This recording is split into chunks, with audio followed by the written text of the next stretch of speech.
Live. My jaw. Live from the footnotes of a toasted coconut Scope 2 emissions report. Nobody talks about those reports anymore. The toasted coconut ones, for sure. No one talks about those. It's an all-new, terrific Tuesday edition of Business Pants, joined by analyst Matt Moscardi. Yeah, right? Yeah. Yeah, I'm here. On today's nomination committee chair-scented golf balls. Wait, what? Nomination chair? Oh, okay, it's a person. Oh, it's the person smells Not the like chair, a golf ball. but the chairperson of that committee. Got it. Their scent. Called July 7th, 2026. The boardroom buy-in and things we miss game. Oh, so many boy. things are happening at one time. Yeah. Our show today is being sponsored by FreeFlow Analytics, freeflowanalytics.com, and the new beta platform, the only platform measuring everything. Is that the new copy? Everything. I think that's the new copy, yeah. All the things. What is it? What are these games? Did you remind me what the game is? You went on a nice vacay, which you deserved, I suppose. And so we missed a bunch of stuff. I tell myself that, yeah. So I required you and myself to just go and pick a few stories that we missed that we thought were important. We'll share with our listening audience because we're here to educate them for free. We don't know why. And then secondly, we're going to play the boardroom buy-in game where we pick some headlines and then we try to convince each other to invest or not. I don't understand that game yet. I don't know why we're doing both, but we're kind of just cramming a bunch. The summer is difficult. It's hard. Honestly, everything's hard. It doesn't matter. It's all hard. All right. So let's just do this. We start with things we missed. Let's both start with things we missed. We can go. I've only got two big things. All right, we'll go back and forth, and then we'll get to our boardroom buy-in game.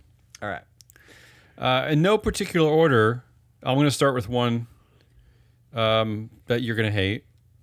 Okay. In fact, I'll do I'm glad two. I missed it then. I'll do two you're going to hate. First, I just wanted to reiterate that the meritocracy is still a lie. Oh, not alive. It's not a real thing. A lie. It's a lie. So if you're looking for talking points during your barbecues or dinner parties, I picked this headline because I just want to keep re-emphasizing this point. The headline was, "Don't look at the resume." Elon Musk admits he's fallen prey to flashy credentials and says conversation matters most when hiring. He says, quote, "Generally what I tell people, I tell myself, I guess, aspirationally, is," even that I don't know what he's talking about, "is don't look at the resume. Just believe your interaction. The resume may seem very impressive, but if the conversation after 20 minutes is not wow, you should believe the conversation, not the paper." Yeah. So yeah, no, I mean, things that are written on paper, we should really just get rid of paper. I feel like. So what is the meritocracy? What is it? The meritocracy is what a tech bro decides with their gut when they're standing in front of somebody. Someone reach out to us and tell Matt at freeflow.llc or Damien at freeflow.llc. Tell us what the meritocracy is. All right, the next. Oh, actually, two more headlines I wanted to add on to this one. This is from the Washington Post. A depressing feature called 4 Black Women, 9 Degrees, Not One Steady Paycheck. So they're talking about the overeducated. I guess they are. I guess they're overeducated because they're all their good stuff's on their resume, right? That's not where it's supposed to be.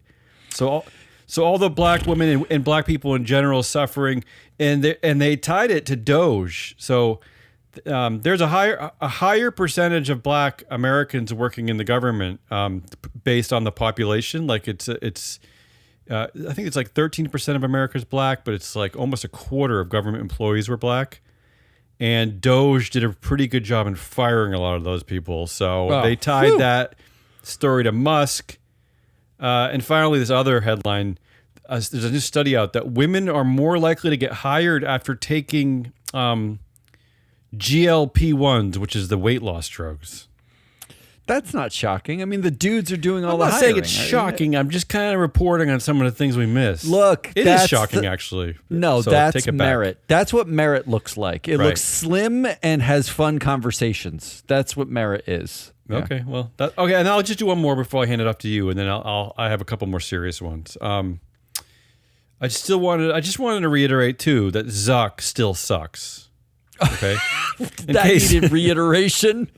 In case you're still debating whether you should be deleting Instagram, Mark Zuckerberg. Here's the headline: Mark Zuckerberg sure sounds eager to get young people hooked on online gambling. So he is the CEO of Meta Platforms, the founder, the controller, the dictator, is developing a social network betting market app. This guy has not come up with a single idea. But this is 20 bottom years. of the barrel. I mean, this is. You pulled a bunch of stories this week about how he's now saying their AI isn't moving fast enough and they're failing at doing AI. They're not really at the top of their game, except for they were smart to buy WhatsApp and Instagram. That's it. End of story. Again, I guess. Another couple things he didn't come up with. But still, that's it. That's all I can think of. So he didn't do anything with that except buy them, right? Like he did inspire a new Aaron Sorkin movie coming out called The Social Reckoning. Have you heard of this movie? I read that Jesse Eisenberg does not want to play Mark again. Yeah, because he is so associated with that role that he played originally that he feels gross about he agrees with me that Zuck still sucks. Yeah, I love that. I love that. What an amazing run of 20 years where you can simultaneously thwart and destroy democracy, thwart and destroy truth, call yourself a free speech absolutist, but censor anyone who doesn't agree with you, buy everything that's successful and somehow ruin it, and everything you try, like lest we forget the metaverse, which they renamed the company for and lost billions of dollars. Yeah, like everything he does is shit. He's actually not that good. Do you think he's pissed that the company's not called AI Platforms? That'd be better, right? I just think he's not that. I think we venerate these dopey tech bros CEOs because they broke some rules to get become them, billionaires. I think they kind of suck. They're not actually that good at the things they do. What's worse with Zuckerberg's empire? But thank you for reminding me. What's worse is that the addiction angle of it. You know, first social media, now betting. I mean, this guy, he's bottom. He's gutter guy. This is a gutter dude. I'm really hoping Dana White on the board stops him. Give me a few of your things we missed, and then I have a few serious ones. I only have two big things we missed, so I'll do one, and they're bigger. Yeah. And neither of mine are funny at all. The one I pulled that I think is the biggest thing we miss is the story DOL's replacement, DOL being Department of Labor, replacement ESG rule reaches White House. Okay, so the Biden administration put in place.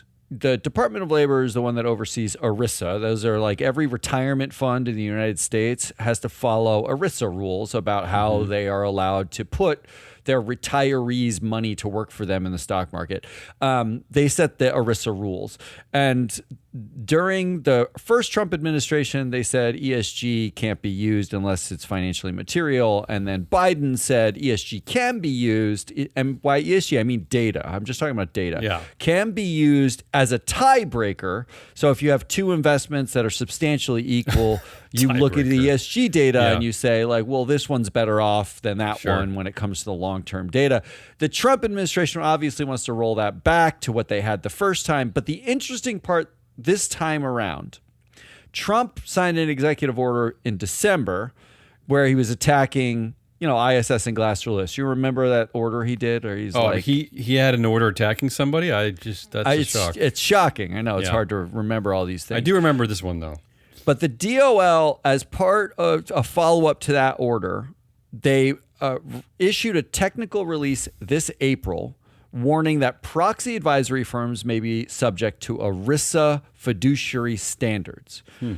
Now, what that means is, effectively what they're saying is that if an investor is taking the proxy advisor, anybody who sells advice to an investor may also be a fiduciary. They may also be acting on to the benefit of the clients with the money. That is the biggest legal stretch because ISS advice. and Glass Lewis don't have the people with the money. They just have opinions. They get some data, they have an opinion. Again, like I know they're referred to as like a cartel. They don't. There's no world where they're forcing you to follow their advice. Correct. No, no one has to do anything that they say.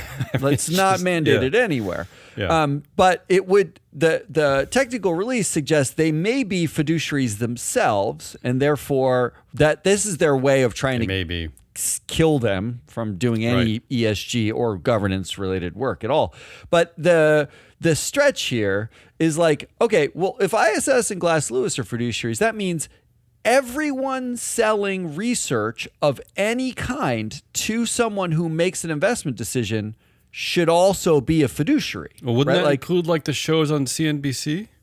It would include Jim Cramer spouting off. Yeah, it would include everybody. Everybody who says, buy this thing because it's great, or I love this stock. Because you are buying that. I mean, it's part of a cable package. It's not a free network. It would mean that we, Free Float, are fiduciaries. Well, we are.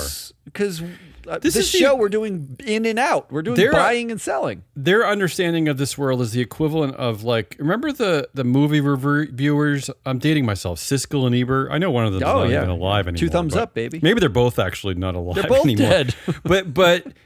but stay with me here. This would be like them saying, when a movie reviewer gives a movie a positive review, you have to go see it. And when they say 2 thumbs down, you cannot see it. Like, that's what they think is going on with ISS and Glass Lewis. It's almost worse because it says if you give a movie 2 thumbs up and suggest going see it, that you are responsible if I don't like that movie, right? Like I should sue you for giving that opinion. Like that's what they're enabling. So from the technical release in April, they actually stated that proxy voting, in order to get to the place where they say proxy advisors may be, quote, functional fiduciaries under ERISA Section 321A2 by providing investment advice for a fee to plans with respect to property of that plan. In order to get to that place, they had to say that proxy voting, this is their language, proxy voting is a fiduciary duty. Well, if that's the case, then how come all the votes aren't binding? Okay, now we're opening up a can of worms that I love. This is why I'm sad we missed this. Then everything should be a binding vote. So if you define proxy voting as a fiduciary act, which means that Mike Levin, who on the shareholder primacy, you know Mike. We have a crossover episode coming out. He mentions rational apathy. That's where I know Mike from. Okay. He mentions rational apathy, which is not just siding with management and proxy voting because it's in your economic interest to do that, right? Like it's too hard and you're indifferent to the outcomes. It doesn't make sense to you. You just kind of ignore it. You're rational. It's rational to not care is what all it means. It means definitionally that you can't have rational apathy because your fiduciary duty is to care. Yes. You actually have to care. It's one of the 3 parts of fiduciary duty. Irrational caring. Caring, right? Yeah.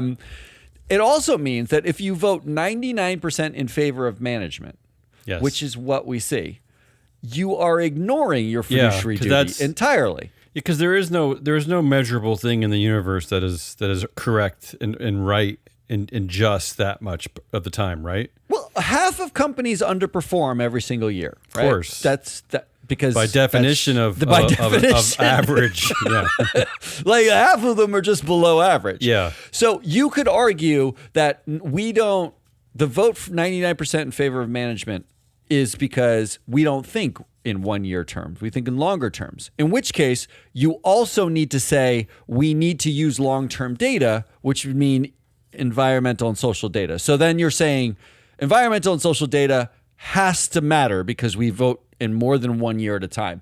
Or you're saying we only vote 1 year at a time. Environmental social data doesn't matter. And therefore you should be voting against nearly half of management every single year. Absolutely. So thank you, Department of Labor, for twisting yourself in a legal pretzel to get rid of ESG, only to make ESG and voting against management mandatory in some ways. I think what you're saying is that when Hunter Biden wins the presidency, he can kind of use this precedent to kind of right? To do what you're saying. I don't know what I'm saying, but I love it. I love that. I love the act of it. That's one of the big things we missed. We didn't talk about it from April. We missed it like months ago. Yeah, it's all right. We still missed it. I have one more. I'm gonna cut one away because I know in interest of time today. Delaware Court of Chancery interprets new section 144 and applies heightened presumption of director independence. What is a heightened presumption? I don't like this. So this and I think we talked to Ann Lipton yesterday, and she was talking about how with the Dexit going on in Texas, that the Delaware was kind of busy lowering its standards, right, to appeal to all the Dexiteers, right? So this came up in the common context of this is like just a stockholder litigation case, right? So what heightened presumption means is that they are now requiring the plaintiff to come up with some substantial facts to argue against this idea that there's a heightened presumption of independence with directors, right? So you're presuming they're independent. They're presuming their innocence before. What is it? You're presumed innocent before guilty. Yeah. So now the court concluded in this case that the plaintiff's allegations of various overlapping board positions, overlapping investment, and other, quote, business ties, end quote, with the company's founder and non-executive chair were not sufficiently material. So what they're doing... That's not material? No. So what they're doing is putting a massive burden on proving now that directors are not independent. So what? They call that they're calling that type of evidence a collection of trivial facts. Do the directors have to be having sex together? Do they have to live in an orgy director house? But wasn't there some law that some rule that you pointed out years ago where it was okay if it was your sibling, or there was some weird rules they had to live with you in order to be connected, right? They had to be from the same address. It's not just that you're living together. You have to be related to and living together. Right. So Kimball Musk and Elon Musk, there could be a case where Kimball Musk is independent of Elon. Yeah, there could be because he presumably has his own house, but I don't know that that's the case, right? Yeah. The SEC is confusing now because they ruled just 2 years ago that there was an executive who was on a board who was vacationing with and friend had a personal relationship with another board member who was or the management team, and in the filing they said they were independent, but they had a lack of social independence, and therefore he was barred from being on a board. So now we don't care about that. We don't care about that. That's where it's not clear. I mean, they're saying that the evidence has to be a matter of quality and not quantity. But they're not really clear what that means. I don't know who determines when a director is no longer independent. That's where it's unclear to me. And again, this is Delaware. This is not the SEC. How much money needs to be involved between two people before they're not independent? I don't know too, because don't forget the proxy statement doesn't have to declare a certain amount, certain business dealings under a certain amount either. So I guess that would. Here's the thing: if you're an investor, you just have to vote against directors that have these trivial lack of independence. That's where you can make your own determination. Well, clearly Delaware is going to say everyone's independent, and clearly humanity doesn't exist like that. There's a heightened presumption of director independence. Read the list again. It was. As an example, the court concluded that allegations of various overlapping board positions, overlapping investments, and other quote unquote business ties with the company's founder and non-executive chair were not sufficiently material. What else ties? Business ties, investments, and board positions. Yeah. Okay, so what's left? I think you basically have to be married. Yeah, I think that's about it. Yeah. All right. That's mine. I hate that. Do you have any more? I have one more. This one's a shorter one. Go ahead. Thing we missed. This report by ISS: governance chairs remain under pressure as investor scrutiny rises, despite rising support for directors. Research shows. That's a headline I can't get a grip of intellectually. Well, help me out here. Let me spare you. I can spare you having to read the report. Yeah. Everyone wins at more than 90% rates, right? Like that we know. We cover these proxy votes every week. So, like, even the headline makes it sound like there's some pressure on a governance chair.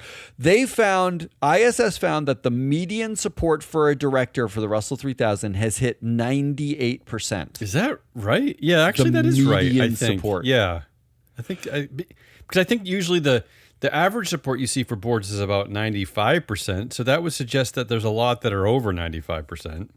Yes, a lot. The median is 98%. Got it. They found that governance chairs, and by governance chairs they mean nominating. Chairs, yeah. Nominating. In the U.S., that's the committee is often called the Nominating and Corporate Governance Committee. Those chairs, specifically the nominating chairs, get a median support of 94%. Yeah, because we see instances where there's some kind of a trigger where maybe there's not enough women on the board, or maybe there's some other, maybe the lead independent director is doing something or whatever. They tend to target the chair of the nomination committee for that. But the write-up from this article was like, nom chairs have more to consider as they're under pressure. And it's like, how much pressure are you under that you got 94% support? Like, I'd say 0% who's pressuring you? Yeah, nobody. They also said pay chairs got 97% support. Oh, so they're under pressure too, right? They're under a little bit of pressure, but not as much pressure because it was from 98 to 97%. So there's some pressure there. It's just so dumb. Like, we were literally talking about the difference between 98% and 97%. We're talking about it like it's a big deal. And you made this point a while ago that there is a part of our culture, and especially in the business world, where that many people are considered doing their job well is just incredible. In no other walk of life. But we don't really bat our eyes when 10%, a company lays off 10% of workers because they call it the natural attrition of like employment, and people are just like, yeah, right. There's at least 10% of bottom feeders, right? They're dope, so we get rid of them. But in this field, they're all geniuses. I don't know how you can definitionally, in the first story, the Arista story, half of companies underperform every single year, definitionally, but not half of directors underperform every single year. Like, I don't understand that. Yeah, we're trying to figure it out. All right. It's math. You want to move on? Do we have music for the boardroom buy-in game? Oh, we can do some intense game show music. Do you want to do that? Sure. Here we go. Fine. Yeah, here we go. Okay. I don't know how much... We'll see how much we have time for here. Yeah, we got a little bit of time left. Yeah, we got a little time. We got time. So this is kind of a new feature. We're trying to work out the kinks. Although we did have some listeners tell us that they kind of liked where we're going with this. So we're going to stick. I think we had a listener tell us. Okay, whatever. Shut up. No, actually, no. It was more than one. I have proof. Oh, really? Yep. Yeah. So we pick headlines and we kind of ask each other whether this is an actionable moment based on the headline. Like, should we invest? Should we sell? Well, I guess now we're fiduciary. We're being fiduciaries. Yeah. Yeah, we're fiduciaries. Yeah. All right, here. My first one is this one. The Taser CEO who says AI is the future of policing. I mean, I'm already scared by the headline. I don't like anything that said. So this is about Taser CEO Rick Smith, and they're talking about his pay package. I don't really know why they talked about his pay package in the article, but really there are because he made a lot of money. He made a lot of money. Yeah. So his pay package last year it was all equities, about $164 million. Those shares now, because the stock price has gone up so much, are worth up to $400 million. This is, again, Rick Smith. He has 66% influence at this company. So based on this headline, I'm going to ask you, and I'm going to give you some things, some in and out details, and you can just, I don't even know what we're doing here. You're going to did it a different way than you did, but we're just going to do your way, and then we'll do one my way. And we'll I like this because I think we got to work out the kinks here, because I think we need to work out the kinks. Works. Yeah. So, okay. Are you in Because and this is the in on buying Taser. Okay, buying the Taser stock. Are you in? Because I am shocked. I did the research. This is not a dictatorship. This is a one share, one vote company. Yeah. You have your BlackRocks and your Vanguards. And yes, the CEO, Patrick Smith, does control 66% of influence, according to Free Float. But he has 3% of shareholdings. But again, not a dictatorship. The shareholder class, the directors, they have an absolute say in the running of Taser, which we talk a lot about. Facebook and Mark Zuckerberg. So this seems important. So, are you? So how do we do this? Should I give you all my ins and outs, and then you can pick one to land on? Give me all your ins and outs, and I want to. Or make are a you decision out at the end? Are you out because Patrick Smith dominates this company, according to Free Float Analytics, with 66% influence? In fact, he's on the board with Chair Michael Garnreiter, who's been on the board for 20 years, alongside Patrick Smith. And also the compensation committee chair who wrote the policy that gave Patrick Smith that huge equity package has been on the board since 2010. His name is Hadi Partovi. And I don't know how the Delaware would feel about this, but both Smith and Partovi graduated from Harvard in the 90s. They overlapped, and they were both members of the Theta Eta chapter of the Sigma Chi at Harvard, and they both have gone on to do consistent work with that fraternity. They've been cited by the fraternity as being important members. So clearly there is not only that how they sat on this board together for 16 years, but there's clearly an important social connection there. Oh, no. You need, not according to Delaware. Are they having sex? Well, they could be. I don't know the answer to that. So are you out? Then you don't know. You don't know. Are you out based on that one? Or how about this one? Are you out based on the fact that there's actually a record of Patrick Smith ignoring the, board members? So after the 2022 school shooting in Uvalde, Texas, Smith announced that Axon would be developing taser-equipped drones that could fly into classrooms to incapacitate active shooters. How about that? What kind of a world are we living in? I mean, what a great idea to have a robot fly into a room with children with a device that will electrocute them on it. When he made this decision, he made it on his own. He bypassed Axon's own independent AI ethics board. And in fact, the board itself actually vocally came out to rebuke Smith and accused him of trading on the tragedy. And then they actually stood up and made a statement. 9 of the 12 ethics board members resigned in protest. And then Smith was forced to publicly back down and scrap the project. So how about that little... So this is a guy who maybe because of his outsized influence doesn't necessarily listen to the mechanisms he has set in place to kind of provide checks and balances. Yeah. Are there any more ins? That was a lot of outs. I know. The other in was that I will say, to be fair, the CEO Performance Award was specifically voted on in 2024. There was a say on pay vote, and there was a vote to vote specifically on this, and it passed shareholder vote. Okay, barely. It had 50.1% yes. But it did pass. It did pass. That's not a pass. You said everything less than with 30% or more against should just be a. I'm trying to find ins. I'm trying to find buys for this company. I'm a hard out on this. Well, why are you a hard out? Is it because he ignored? There's actual record of him ignoring his board, or is it because of that just confirms that the number that Free Float Analytics has, right? Like if you're absolutely right. Absolutely the number that Free Float Analytics has is he has 66% influence. In fact, it says on the beta platform that the board is structurally deferential to him. They just defer to him in perpetuity. Multiple board members have been there for more than 10 years. No one has more than 8% influence outside of Smith.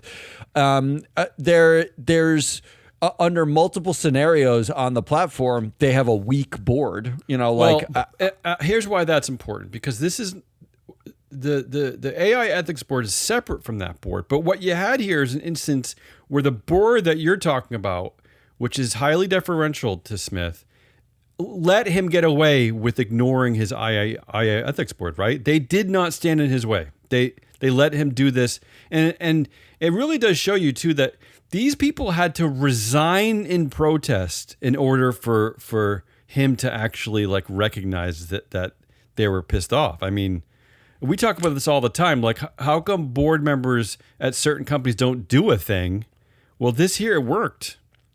Look, I also don't buy the idea that Rick Smith and Axon, which is the owner of Taser, are like innovating or building things like well or new, so much as they are benefiting from an administration and a culture shift that like enjoys tasering each other. Yeah, there was pulled on the platform. There is a story underneath, because now the platform auto tags the stories to the companies, and there's a story at the bottom of the company page that's Trump bought as much as $5 million in Axon stock before ICE sought a $220 million taser deal. Can I tell you, this is why I love this platform, this new platform, because I had written up that story to add to this, but I cut it because of time. And I'm glad that it exists on the platform, because that kind of context really does help, because you're right, because Taser is pushing to make a lot of money off of ICE. So that might be an important part of your investment decision if you don't want to, invest in companies that are profiting off ICE. I mean, we also have it linked to multiple podcasts where we mentioned Axon as getting big no votes for a variety of things. Really? Yeah, there's a lot of reasons. I'm out. All right, so you're out. All right, let's move on. I want to hear how you constructed the game. All right, here's how I did it, okay? Yeah. I picked the headline. And this headline is JP Morgan built a pipeline of female CEO candidates that was the envy of Wall Street. How did it fall apart? Yeah, how did it? So, well, Jamie Dimon, that's how. Look, if you're buying JP Morgan, you're buying Dimon, but Dimon's not going to be there forever. If you're a long-term investor, he can't be there for more than 10 more years, right? Like, so you're buying the successor. So are you in or out on this board finding a successor to Dimon? Okay, so you're playing this game a bit different, but that's fine. Let's do it. Yeah, it's sort of the same, because you're buying, when you buy the stock, you're buying the management team. You mean they're both confusing? Is that what you mean? I mean that none of this makes sense at all. Okay. All right, here's your nominating committee. Yeah. And I know nominating chairs are under pressure according to ISS. Nominating chair Ginny Rometty. You know Ginny. Yeah, I know that name, that for sure. Ex-IBM CEO. That's right, yeah.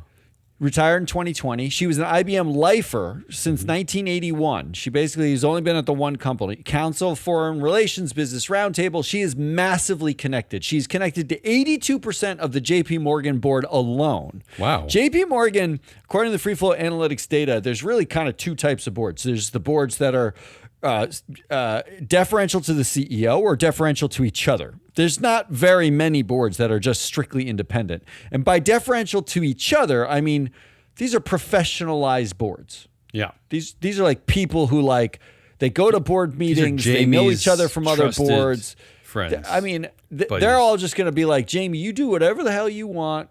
We're just going to pick each other. We'll make sure you're friends with all of us, but we're here for you. But, we're professional board members. All we do is sit on boards. That's all we do. We know each other. Well, yeah. Rometty's one of them. She's a highly connected board member. Do you want me to say right now if I'm in or out on Jeannie? So start in or out on Ginny. Well, here's the problem I have with boards constructed this way, and we see this a lot at some of these larger cap companies, is that when you have these big time former CEOs on boards with other big time CEOs, big egos like Jamie Dimon, my sense is that Jeannie is really there to do his bidding, right? And that she's kind of going to get out of the way and make Jamie's going to be responsible for finding his own successor. I don't think the board's going to play any role in this, just like she probably was responsible at IBM the same way. I mean, so this is the problem I have with this, is that your board really shouldn't just be blocking for you like they're offensive linemen in the football league. You know what I mean? Like they should be coming up with things. I don't know. I don't trust these types of also powerful CEOs that hang around other powerful CEOs, especially when they're chairs of things like compensation committees and nominating committees. That's my take. I'm out on Jeannie. So yeah, I just to add to that, Remedi's also on the Cargill board. And I tagged CEOs that these people have replaced. Remember, there's a nominating committee of JP Morgan because I wanted to know, have they actually replaced a CEO ever? The CEOs that Ginny Remedi has replaced is herself with Arvind Krishna at IBM, who was at IBM for 30 years. And she was on the board of Cargill when they replaced their CEO in 2023. She had been there for 1 year, and Cargill's privately held, right? Like, it's a controlled company. So she didn't really do anything. So basically none CEOs replaced. And she's the NOM chair in charge of replacing Jamie Dimon. So I think you're right without. How about Michelle Buck? She's on the nominating committee. She joined in 2025. So she's basically brand new. She's ex-CEO of Hershey. Hershey is a controlled company. Hershey, a controlled company. Hershey for 20 years, 17 years at Kraft Nabisco before that. So all of her experience is food. Not banking. I like food. Yeah, everybody likes a good Hershey bar on a graham cracker made by Kraft. Yeah, I don't mind that, but if it's over a fire, I'll eat it. But a normal Hershey bar I think is disgusting. They're pretty horrible. She's also on the board of New York Life. CEOs replaced 0. It's a dictatorship at Hershey, so she's never replaced anybody. I don't really get this one either. I don't, especially. I would think that newly appointed directors, especially ones put on nomination committees, would be for a strategic reason, because this is one of the most important successions by far, right, in the S&P 500. Without a doubt. And again, this clearly is an indication that this is going to be Jamie. Well, Jamie himself sort of famously said recently that he can't be fired. So he doesn't really take his board seriously because the board. He said he hasn't had a boss in 25 years. Yeah, so the board can't. So he understands his role, which is that he's king, and the board probably understands their role, which is they defer to the king. And I don't know. I just don't see her value, so I'm just going to say out. Yeah, that's probably a strong out indicator. Maybe if she's from a bank, I'd give her a pass. There's 2 more members of the nom committee, so you just got a chance for a tie here. Stephen Burke, board member since 2004. Oh, wow. He is the lead independent director because there cannot be a lead independent director that has been there for at least 10 years, right? This guy's been there for 22 years. He must be the second most important person on this board, right? I mean, by influence? 16% influence, 22-year tenure. He was at Comcast since 1998. Gross. Another dictatorship. Right. He was at Disney ABC in 1986. He's a director at Berkshire Hathaway. Another dictatorship. The most CEOs famous. Replaced 0. This guy has never replaced a CEO either. And nor would anyone listen to him. Right? He's simply and he comes from media. He's simply friends with Jamie Dimon. Well, he's been there for 22 years. I'm sure he's a great confidant. I'm sure he has like interesting thoughts, and he's a good right hand man, and you want to keep him around because he backs you up, right? But he probably, he probably goes down to the in New York City where you go get your car from the parking garage and you gotta give him a tip, and you're waiting, and it's hot, and it's smelly, and people are spitting on your shoes. He probably goes and gets Jamie's car for him. And Jamie probably loves that, right? I mean... Yes, he's the lead driver and independent director. I don't see any, value for him anymore. I don't know why... what influence could he possibly have on a succession other than just sort of backing up Jamie at this point? Here's a real question. Would you be in or out on a long-term buy of a company who is very strongly led by their CEO when 3 of the 4 nominating committee members have no experience replacing a CEO, have only deferred to the dictators in charge of those companies? What are we doing? I don't know. Are you investing in a team? What are you doing? I'll give you the last one. Who else?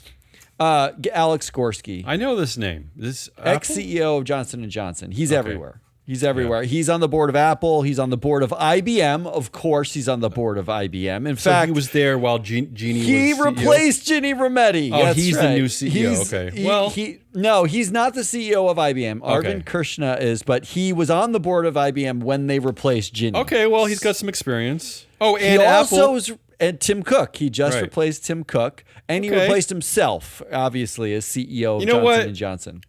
Just because he was adjacent to things happening, high profile successions, I'll let him stay.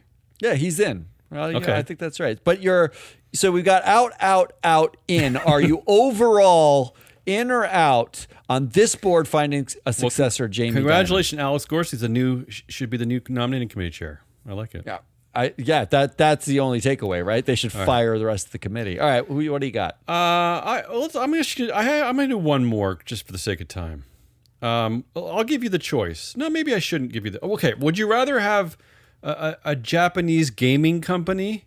Ooh, okay. I'll give you the headlines, and then you pick the one you want me to play with. Nintendo boss to give sweeping 10% salary raise to retain employees, or Copart CEO Jeff Law to step down, former CEO Jay Adair to return. Jay Adair's back? You want to do that one, don't you? No, I'm out on. I'm not buying Copart for any money. Yeah, because believe me, you would have hated this board. I mean, this board. Okay, I will do Nintendo, but let me just quickly do Copart for a second. Yeah, because Copart's horrible. We're not it's doing it really in and out. Horrible. You're out completely. But this is the only board I've ever seen that has a chair and an executive chair. No, that's not true. They have a chair and an executive chair. Where have you seen that before? You've seen it worse at Oracle, which has an executive chair and 2 vice chairs. Okay, but this is a chair and an executive chair. What does that mean? And you know who they are? The chair is the founder, Willis Johnson, and the executive chair is his son-in-law, Jay Adair. Yeah. Not only that, but they're all related, yeah. But the board currently includes the current CEO, the former COO, and a former executive. Yeah, it's a lot. Okay, let's move on. I hate them. Nintendo. I wouldn't buy them for all the money. No, it's Nintendo. This is interesting. Yeah, it's interesting because it's a positive story, and we don't highlight a lot of these. So they recently announced a 10% increase to base salaries for all of its employees. This is CEO Shuntaro Furukawa made the announcement at a recent shareholder meeting. So I got a few in and outs for you. First of all, Furukawa, the CEO, has a sort of a democratically okay influence, 18%, which suggests that, okay, he's in charge, but he's not dominating this board, okay? Sounds very Japanese almost, yeah. And his, for one of the most famous companies in the world, his pay hovers around, he usually makes around $2.5 million, which still sounds like a lot, but it sounds reasonable. That doesn't sound like a lot. That sounds like nothing. For one of the world's most famous brands ever. I like that. Yeah. So that's an in. Out is that 63% of shares are held by institutional investors. And I got to ask you, what the hell do those suits know about video games? Do you think they understand video games? They don't step in and talk about that. That just means it's a stable company to me. Okay, all right. So you're not okay. My next in, this is defying Japanese custom of 6 outside directors. 3 of them are women. Half of them are women. How did that happen? Well, how many inside directors are there? Well, let's just stick with the outside directors. I gotta tell you.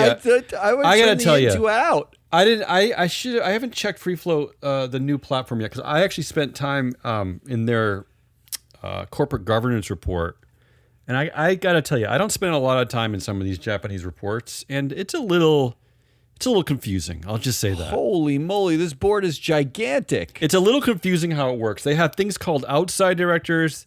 They have things called independent directors. I don't really know what's happening. So, but let's just say this. There's so many executives it rolls into 2 lines on the Free Float Analytics graphic. So let's just say this. They at least have women, which is unusual for Japan. And finally, this final in, or maybe you could say that the huge board and confusing structure, maybe that's an out for you. Maybe because, I don't know, maybe you don't like that. There's a lot going on. But this final end is because, and again, I checked it there. I was looking at their filings about the last annual meeting, because they literally have questions like this at their annual meeting. In fact, it was the first question listed. I mean, I don't know if this is custom in Japan, but it doesn't matter. It's still great disclosure. In America, you get an AK filing, you get a 507, right? And they tell you what was voted on, the percentages of the vote. Actually, they don't even tell you the percentage. You have to do the math yourself. They tell you the the for and against, right? That's what they tell you about the meetings. That's it. Yeah. Sometimes a voter gets directed out. Sometimes a shareholder proposal passes. They don't tell you even what happened. They don't tell you the actions. In Japan, they listed every question asked by shareholders and then an answer. That was in the filing. And this is the kind of answer you get at Nintendo. This kind of question you get. Quote, with the release of Splatoon Raiders approaching, how does Nintendo evaluate the previous title, Splatoon 3? Some players experience communication errors and discrepancies in hit detection in that title. I feel that Nintendo's response to these issues may not have been consistent with sincerity, one of the values in the Nintendo DNA. Now, That's a question they got? That's an actual question. And I don't care what you think about the question. It's amazing.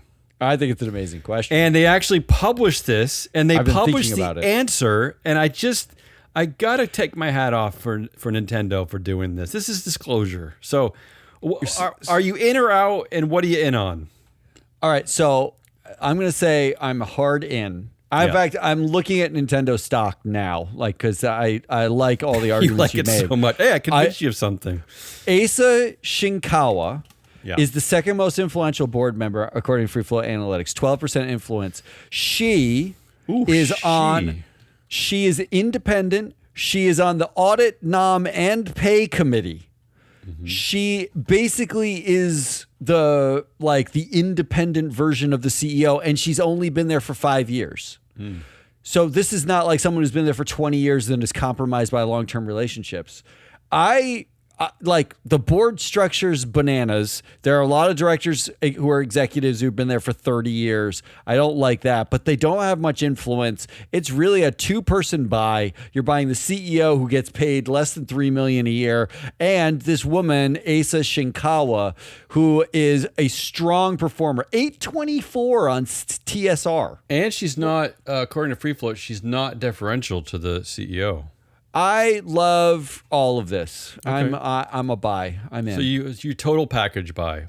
Total package buy. I mean, how about just a headline like giving a pro for stakeholders? Like, I mean, that's just, even that is rare this day. I mean, I don't remember the actual figures, and it probably wouldn't be tagged under Nintendo, obviously. But at the same time, Xbox, owned by Microsoft, oh yeah, they is just laying off thousands of everybody. workers. Yeah. This is one of the most powerful companies in the world, is just firing people because they can't figure the shit out. But all right, let's end on this one. This one's light and easy.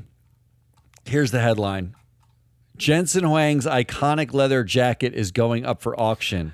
Is that fair to say it's iconic? I mean, I know when you say that, I kind of remember he wears a leather jacket, but are we really calling it iconic? Here's the question. Are you in or out on iconic founder clothes? I mean, the only iconic dress I think that is relevant in this field, because it's been talked about so much, is the way that Steve Jobs used to dress. So now, here's the question. Mm-hmm. Would you, if you consider a CEO or founder's clothes to be iconic, like they dress away and you recognize it. I'm with you. I like this. Would you be willing to buy the stock simply because it's an iconic piece of clothes? Perfect. Like, this is perfect. This is how the game should be played. Isn't it kind of like, if I think that person's an icon, I would buy the stock or not? I'm excited. So here you go. In or out? Are Jamie Dimon's, are his kneeling pads on this?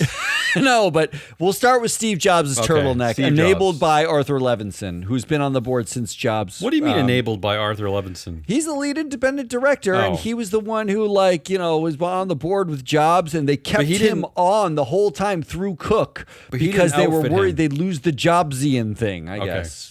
I'm definitely in on the turtleneck. So then, second sub question here: in or out on Elizabeth Holmes's turtleneck? Also iconic, but she's in prison.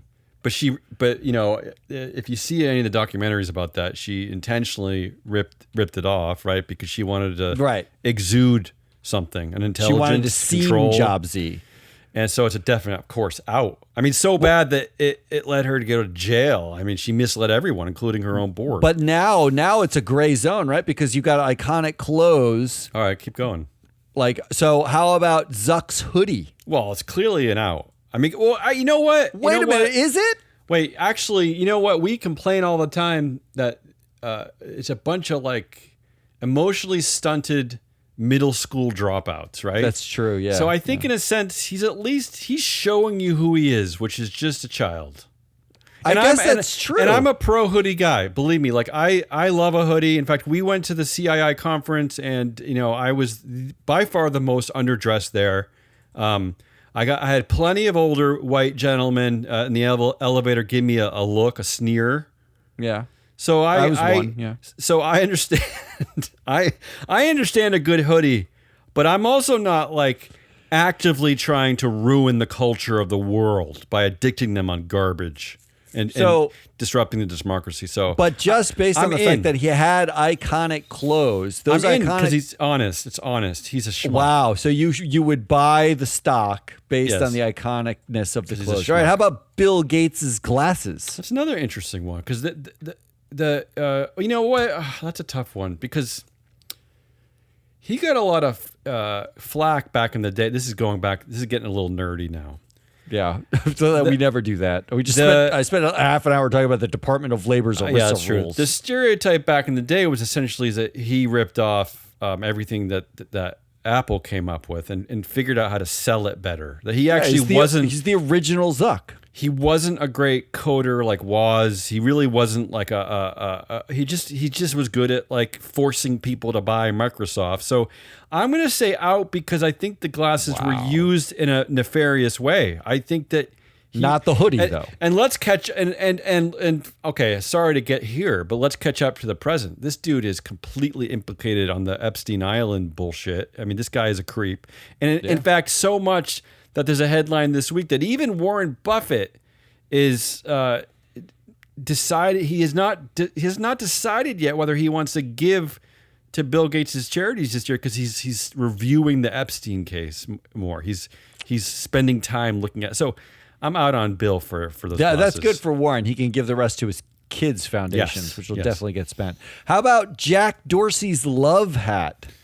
Oh yeah. See, unlike where I give Zuck credit for being the emotionally stunted, middle school dropout that he is, Jack is constantly trying to confuse people. He's constantly trying to be something he's not. He's trying to be like an everyman, like a good guy, like a non-sellout, he's trying to be like like the Pixies or something, you know what I mean? But he's clearly just a sellout. But he's definitely douchey. He's definitely he's Coldplay. I don't, and that's okay. I mean, he's allowed to be those things, but don't pretend. Than Coldplay. Yeah, Nickelback. Just don't pretend, Jack. That's your biggest problem. You're greedy. I'm out. You're out. How about Musk's chainsaw? Isn't that what he is? It was honest. It was honest. It's what he is. I mean, I'll give him credit for the sense that he is just a complete honest asshole. He's hailing Hitler. He's getting Trump elected. He's bringing a chainsaw out in a gleeful, boyish way of saying, I'm about to fire about tens of thousands of government employees who now we know are mostly black, or a lot of them are black. So I guess I'll give him credit for the honesty. I like we're giving him credit. Yeah. All right. So sub-question. Yeah. I don't know if I'm playing this right, but I'm trying. So you would basically, to summarize, you would buy Apple stock. Authenticity. I'm buying authenticity. Buy Meta stock. You're out on Microsoft. You're out on Theranos, which you couldn't buy anyway. You're out on Block and Twitter. And you're in on Tesla and SpaceX. Oh God, this is terrible. That's based on iconic clothing alone.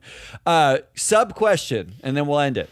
Yeah, please. If a board member has been on the board as long as the founder, did they get credit for the iconic founder clothing? Absolutely. They should. So they've had to stay with it for that smelly leather jacket. Yeah. So remember that. Yeah, the headline here is Jensen Huang's iconic leather jacket.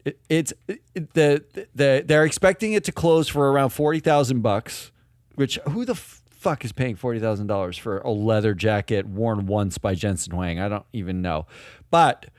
Tench Cox, 32 years on the NVIDIA board. Is that right? Harvey Jones, also 32 years on the NVIDIA board.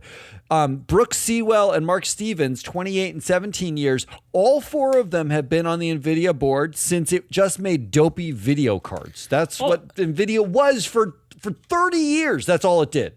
I'll give credit to the first three, but Mark's like a baby. So only 17 years. Only 17? 3 decades says it all. 3 decades says everything. I mean, so then Tench Cox, Harvey Jones, and Brooke Sewell of the NVIDIA board. You also should get iconic, whatever you're wearing right now. It's probably iconic. That's what we're going to say.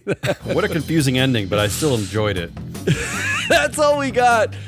That's Damian Hazelnut Rollis. I am your analyst, Matt Moscardi. We are Free Float. Come back on Wednesday. We drop a shareholder primacy. It's a crossover episode. It's us and Mike and Ann all talking about the proxy season that was in 2025, 2026. And then we're going to replay it also on our show, Proxy Countdown, for Thursday. You should probably listen to both just because. Just listen to both. Yeah.